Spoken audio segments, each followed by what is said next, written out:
एक बार एक प्रोफेसर अपनी क्लास में स्टूडेंट्स को एक कहानी सुना रहे थे।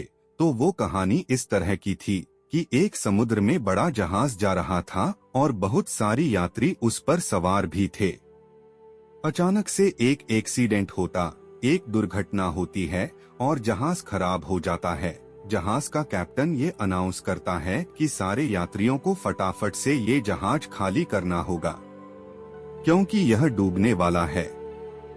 फिर लाइफ बोट जो है उस पर सवार होने के लिए लोगों की भीड़ लग जाती है। हर एक चाहता है कि मुझे पहले सवार होने का मौका मिल जाए।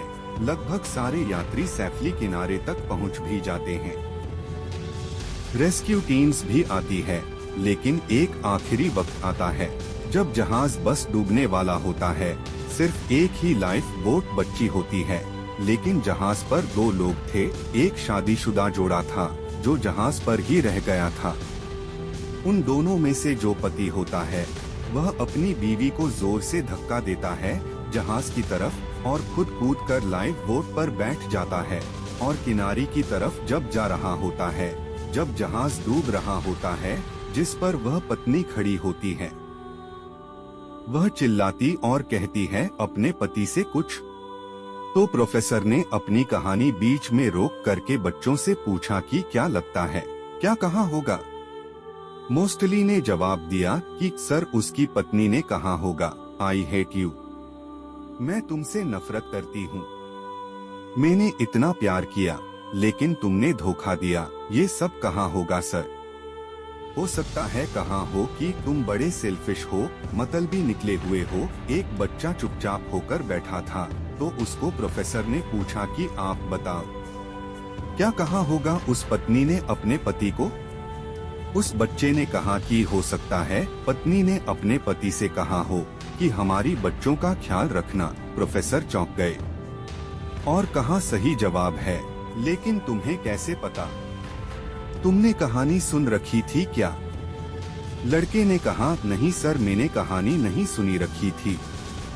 मेरी बीमार माँ भी जब अपने जीवन के आखिरी सांस ले रही थी तो मेरे पिता से यही कहा था कि हमारे बच्चे का ख्याल रखना। प्रोफेसर दुखी हुए। फिर उन्होंने कहा कि आपकी बात सही है, उस पत्नी ने अपने पति से यही कहा था कि हमारे बच्चों का ख्याल रखना। उन्होंने कहानी आगे बढ़ाई। उन्होंने कहा कि उस जहाज पर जो महिला बची थी वह जहाज बस डूब गया और महिला की मौत हो गई। उस पत्नी का जो पति था वो किनारे पर आ गया, घर पहुंचा, उनकी बेटी थी, उस छोटी बच्ची का लालन पालन किया, उसे पढ़ाया लिखाया और उसका शादी करवाया। और वक्त का सर्किल है। फिर उस आदमी की भी जान चली गई, उसकी भी मौत हो गई। जो बेटी थी वह एक दिन अपने घर पर मायके में आई हुई थी और घर की साफ सफाई कर रही थी और सामान सारा देख रही थी। उसको अलमारी में एक डायरी मिलती है जो कि उसके पिता की थी और उस डायरी के आखिरी पेज पर लिखा हुआ था कि मुझे क्षमा करना, मैं उस समय समंदर में तुम्हारे साथ समाना चाहता था, लेकिन चाह करके भी ऐसा नहीं कर सका। मुझे कठोर फैसला लेना पड़ा।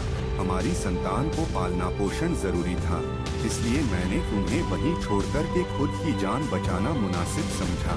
मुझे मालूम था कि तुम बीमारी से ग्रस्त हो, कुछ दिनों में वैसे भी तुम यह दुनिया छोड़कर जाने वाली थी। ऐसे में मुझे यह कठोर फैसला लेना पड़ा, वरना मेरा यकीन मानो मैं तुम्हारे साथ समंदर में उस पल समा जाना चाहता था। तुम्हारे बिना मेरी जिंदगी का कोई मतलब नहीं है। वो बच्ची जब ये पढ़ रही थी तो रोती चली जा रही थी। कहीं ना कहीं उसके मन में ये चलता था कि पिता ने माँ को वहाँ अकेले क्यों छोड़ दिया, लेकिन उसे दिन उसे समझ में आया कि पिता ने ऐसा फैसला क्यों किया था। इस जीवन में बहुत सारी बातें सही गलत से ऊपर है। बहुत सारी बातें बहुत कॉम्प्लेक्स होते हैं, बहुत जटिल होती है, जिन्हें समझ पाना बड़ा मुश्किल होता है हमारे लिए। और हम में से काफी लोग बस तुरंत रिएक्ट कर देते हैं, बात बोल देते हैं, सोचते नहीं, विचार नहीं करते, इमीडिएटली रिएक्शन देते हैं। आप ऐसे करते रहेंगे तो लोगों को खोते रहेंगे। प्रतिक्रिया देना बंद कीजिए, लोगों को जज करना बंद कीजिए। लोगों से प्यार करना, मोहब्बत करना शुरू कीजिए। एक बुजुर्ग ने कहा था कि मुझे चुप रहने पर कभी अफसोस नहीं हुआ, हमेशा बोलने पर अफसोस हुआ है।